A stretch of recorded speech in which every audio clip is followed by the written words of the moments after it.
What's the plan? The pledge is the plan. You know, a lot of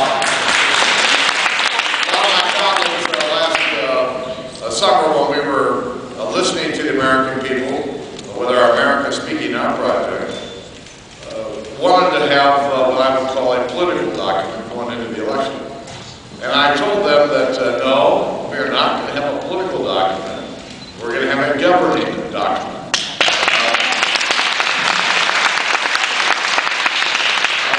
Really required members here at the time to focus in on, all right, well, what's doable, what are our goals, and to be more specific about it. And just like in 1995, because we had the contract with America in 1994, thank goodness we have it, because I don't think people looked at it as a governing document in 1994 when they were putting it together, but won the majority for the first time in 40 years. Thank goodness we have it. And just like in this case, I wanted to make sure that we had a document that we could actually implement. A lot of you know, I mean when I say what I mean, I'm pretty simple. And when it came to the pledge, I wanted to make sure that everything we said there, we would actually have a real opportunity to do. And so, top amongst the commitments in the pledge was to control spending. You all know we got a big spending problem. Yeah. And it's not just 1/3 of the budget, discretionary spending that funds the government. We've got a really big problem with our entitlement programs.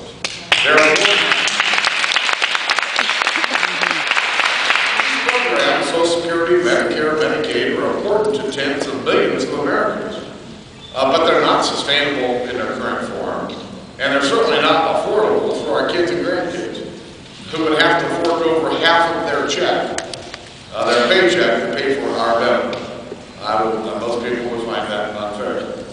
And there are a way to deal with making changes to these programs to make them sustainable and affordable. The first thing you need to know is it wouldn't affect anyone 55 years or older. Not one change. But for those under 55, we're going to have to start making some adjustments so that the programs are affordable.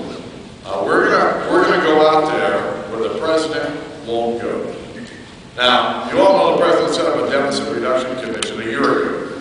And let me tell you what, these members on this commission really worked hard to try to find some answers. And while I didn't agree with everything that the commission did, they did a lot of really good work. And the president came along, a couple of weeks ago and submitted his budget and didn't include one idea from his own deficit reduction commission. Not one idea. He melted like an ice cream cone on a Christmas or a July day in Phoenix. So if the president won't lead, we will. We're going to do everything we can to push the president to work with us on addressing the big challenges that face our country. I think a lot of you know we've got 87 new freshman members.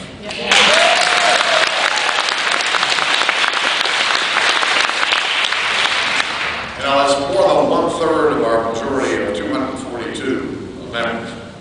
And a lot of you know I've got 11 brothers and sisters. My dad owned a tavern. Thank God I had all that training growing up because I knew how to deal with these 87. But, some of them are more conservative than others.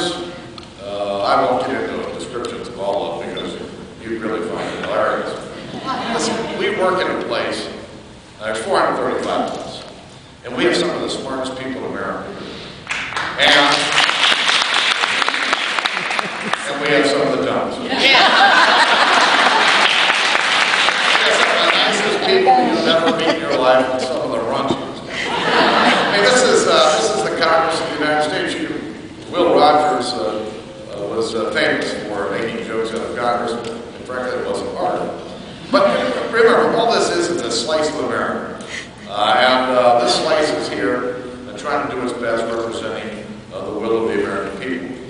But I'm glad we're here, because when you got 87 new members, they bring a new energy to this institution. And the institution always needs new energy. And beyond that, if you look at my goals, yes, I want to solve the deficit and debt problems.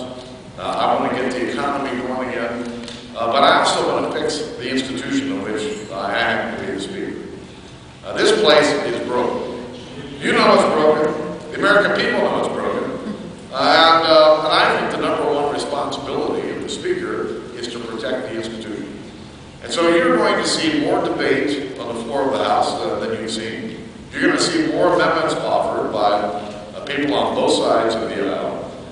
You're going to see the real work of the Congress shoved back into the committees. I don't need to be writing bills and putting them on the floor like Nancy Pelosi did. The committees are there to go through all of this work. And I think the long and short of it will be this. Members will become legislators once again. Today, they're just we'll start to see members working across the aisle more. And I think you'll begin to see the partisan scar tissue that's built up in this institution begin to melt. This isn't going to happen overnight. But I really do think that there's a course that we can follow to really fix the institution.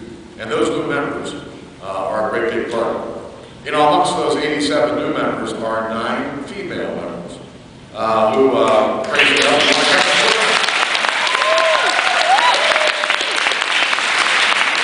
A couple of big things. As you all know, last year the Democrats didn't do a budget. They didn't do any appropriation bills. None of that to fund the government from last October through this September. And then they left town the right before Christmas and extended the funding for the government until March the 4th. Just kind of dumped it in our laps. So the big fight we were going to have in September, October, November, we're having now. And obviously our team wants to cut spending, the other team doesn't. I keep moaning and groaning about our spending cuts, but they're not willing to do any of their own. It's really been pretty pathetic. So we had this big meeting last week. The Vice President came up, and Speaker Pelosi and Harry Reid and Mitch McConnell and ourselves and Bill Bailey. We sat in the room for an hour and 10 minutes. Yeah. And accomplished absolutely nothing. So I walked down the hall with Harry Reid after the meeting, and he and I accomplished more in 30 seconds than what happened for an hour and 10 minutes in the room. We're going to cut spending. Question is how much? But it's not just this fight, because in about a month, the House has got to move the budget for next year, where we'll deal with discretionary programs, we're going to deal with entitlement changes. We're going to have a pretty large debate. But then right just behind that, we're going to have to deal with the issue of the debt limit. The President asked us to increase the debt limit. Why? Because they ran the credit card up to the point where we're beyond the limit. And yet the President had the nerve to say, I want you to increase the debt limit, but I want it done cleanly without anything attached. I told the President, I said, Mr. President, this is privately at lunch, I said, Mr. President, we're going to increase the debt limit.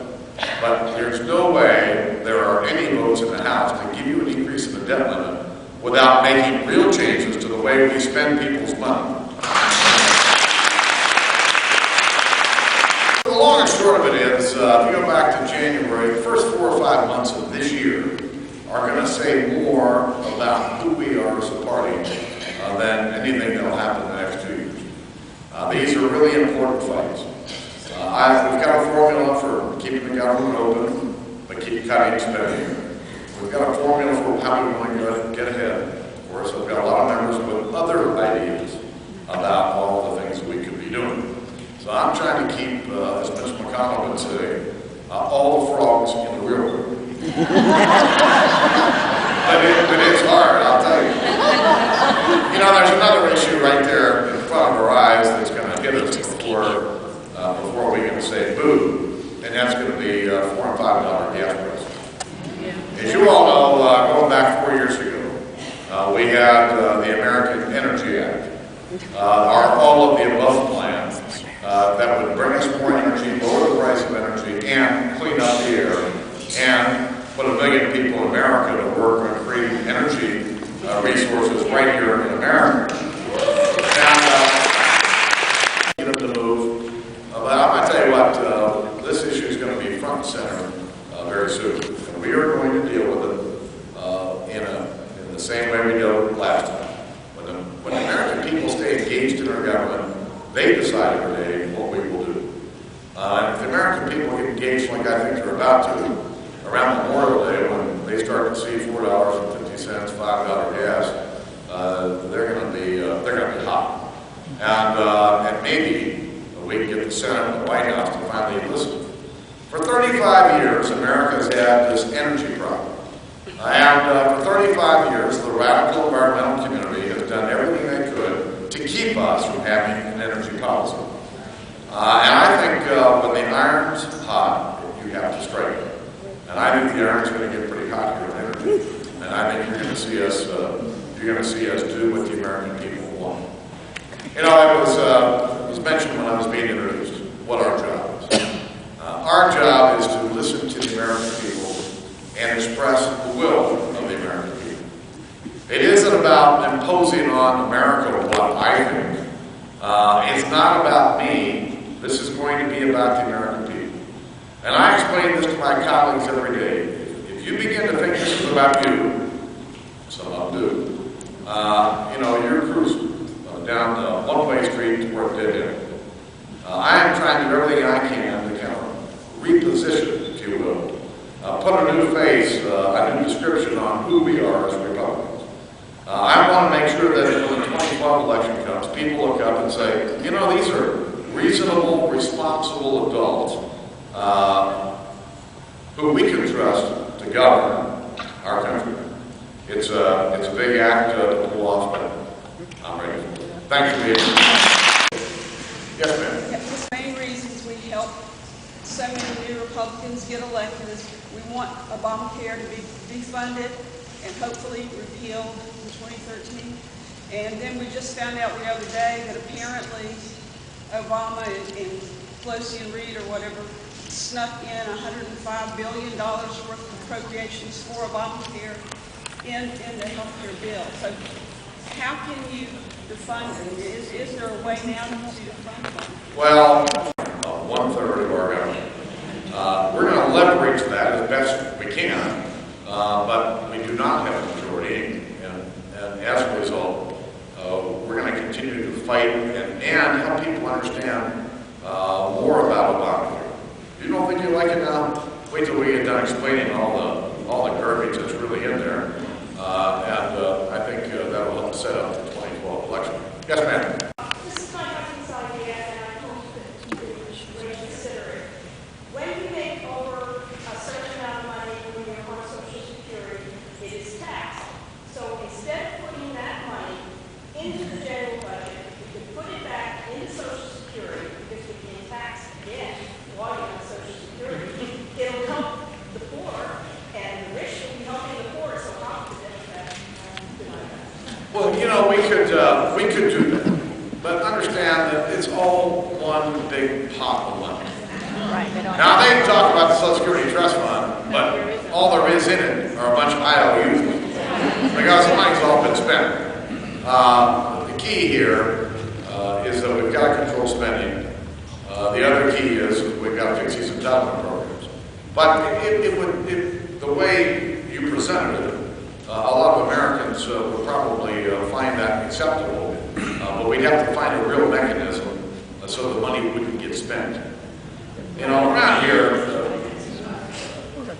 this place for most of our lifetimes has been addicted to spending your money. And it's hard breaking people from the habit of the addiction of spending your money. Because let me tell you what, there's no limit to what people here want to do with your money. And it's hard to keep your hands off it. Yes, ma'am. I would like to know if foreign aid could be cut. I think you're going to see some reductions in foreign aid, but understand most of the foreign aid that our country produces, which understand is 1/10 of 1% of the budget.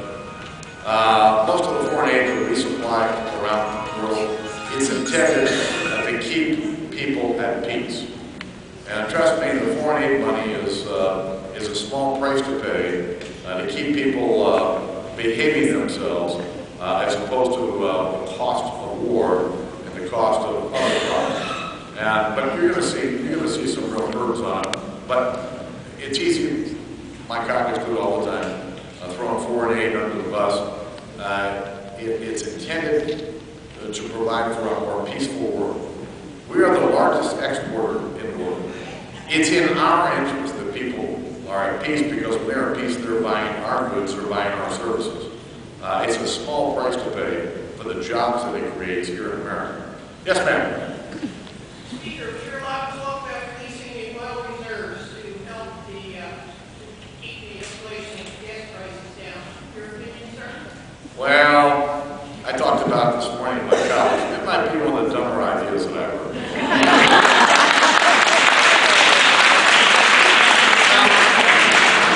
We've been stocking up on this oil for about the last 15 years. And it's in these old salt domes down on the Gulf Coast. It's there for an emergency. It's there if the oil literally stops flowing down the Middle East. It's there to protect us when we really need it. And because gas prices are going up a little bit, because somebody sneezed in the Middle East, is not a reason to open up the strategic petroleum reserve. All that would do, it wouldn't have that much of an effect on the price. What we really ought to be doing, getting serious about having a real energy policy.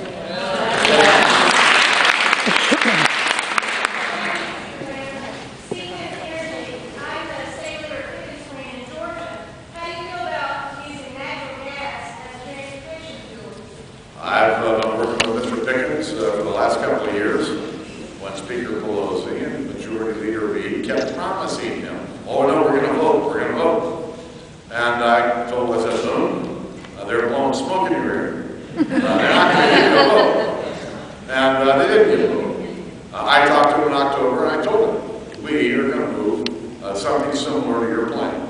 And right now, 2 members from Oklahoma, Dan Boehner, a Democrat, John Sullivan, a Republican, are working on a bipartisan bill to encourage more natural gas to be used in our transportation fuels.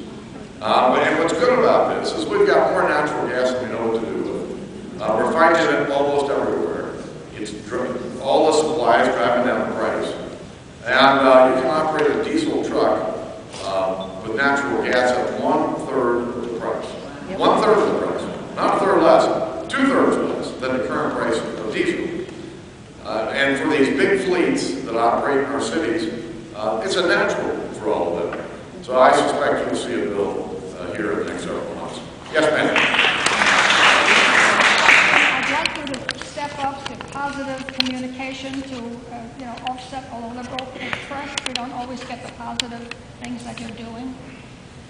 Well, we try to talk about the positive things we're doing. It's hard to get the press to relay everything we're doing. But we're in a lot better shape than we were 15 years ago.